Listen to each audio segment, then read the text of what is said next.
The Joe Rogan Experience. Oh, They yeah. sober up and then they become annoying. Mm-hmm. And then they want to talk about their sobriety. Blah. I cannot stand. Blah. I cannot stand recovering addicts, and that they drive me crazy. Yeah, man, they're worse than people who just find yoga. Mm-hmm. Mm-hmm. They just won't shut the fuck up about recovery. Yeah. I'm guilty of that with many things. If I get into something, I can't shut the fuck up about it. But I get it.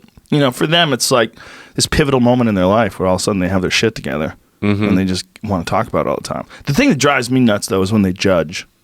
Yes, and they always get a little judgy. They're like, "Are you sure? Like, do you need that last drink?" And I'm like, "Yeah, I do, and I can handle my shit. So leave me alone." Hey, I'm super sorry you got that fucked up gene. Yeah, Yeah, whatever I'm it is, sorry you bro. went too far with it, but I've got it under control. I like being a little buzzed. I like it. Mm-hmm. And I'm luckily the drugs and the drinking that I do. It's if I'm going to drink, I drink high quality stuff. Smoke a little weed, but the other drugs don't really do it for me. Have you fucked with the other drugs? What have you I've fucked tried just about everything. Really? Yeah, and it just like not for me. Like I've done cocaine, and the next day been like, I just feel stupid. Like I feel like everything that came out of my mouth last night was dumb. I feel like hell. I enjoy weed, chills me out. I like beer and wine and vodka and whiskey. I have not done a lot of things. I've never done mescaline or peyote. It's basically, I think they're pretty much the same thing. I've never done coke. I've never done meth. I've never done any real amphetamines. I've always been scared of those though, because those are the ones that I've seen people like really lose their lives for. Yes, and I don't mess with amphetamines at all, and I don't enjoy it. As someone who grinds their teeth, like that's awful. And I found like with comedy, you can't be funny on cocaine. Like, I'm always shocked at comics who do cocaine and are funny because I just find it to be like I can't laugh at anything, and I can't, like, I'm talking too fast, my timing's off, and like I'm not thinking in a funny way. That I've always been surprised at comics who have coke problems. Yeah, Joey Diaz talked about that because Joey Diaz did coke for years, but he's never done coke and gone on stage. He goes, every time I tried it, I was fucking terrible.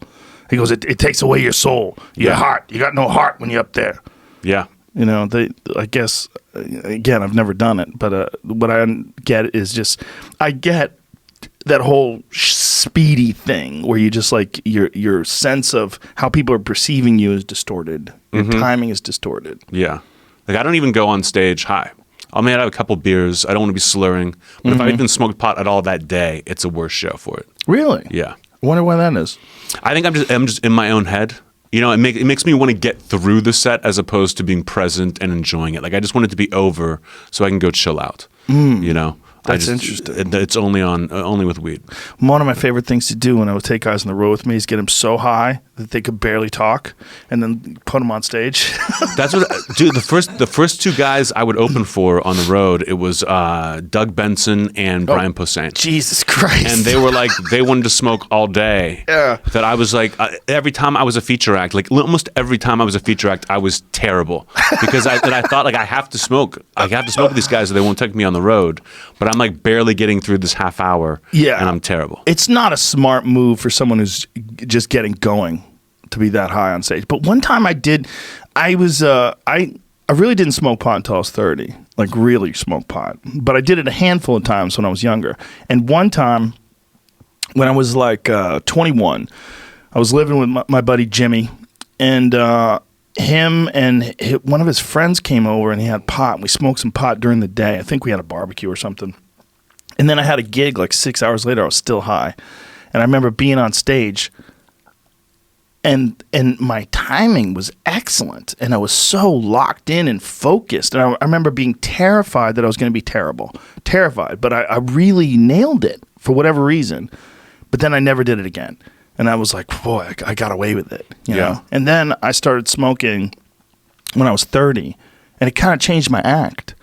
Like it made my act it made my act more introspective. I started talking about weirder subjects and more interesting things. I started talking about things that I was actually more interested in. Did you start to write on stage more when you were high on stage? Yeah, I kind of always have written on stage a little bit, but mostly like tangents. Like I'd go off on a weird branch. If I knew how to get back to the river, right, I would take like a weird stream off to the right, and then just as long as I knew how to get back to the river of whatever the fuck I was talking about, I'd be fine. But when I'm high, I'll just like go wandering through the woods. Like I'm not even concerned about the river. I'm like, Yeah. there's the river of thought, the pattern that you're following. But when I'm high, I'm like, what? Who the fuck wants that? And why would you be that person? And then I start thinking like, I remember when I was a kid, and then I'll just like out of nowhere have this idea, and I'm hoping it's gonna go somewhere. And those moments, I feel like they're like, it's like foraging for food. Like occasionally you find it. Like if you go out looking for mushrooms, you don't know where they are. You might find edible mushrooms. Hopefully you're going to find them. Yeah. And sometimes you won't. Sometimes you come home with an empty basket. But sometimes you get them. And the only way you find out is if you forage. And that's kind of what it feels like when I'm high on stage. It's like, okay, it's going to... But then I'm also really worried that I'm going to be boring. Like Yeah. I want to be... I know these people paid to see. I know I'm trying to develop material, but I also know I'm entertaining these people in the present. So it's like a fine line.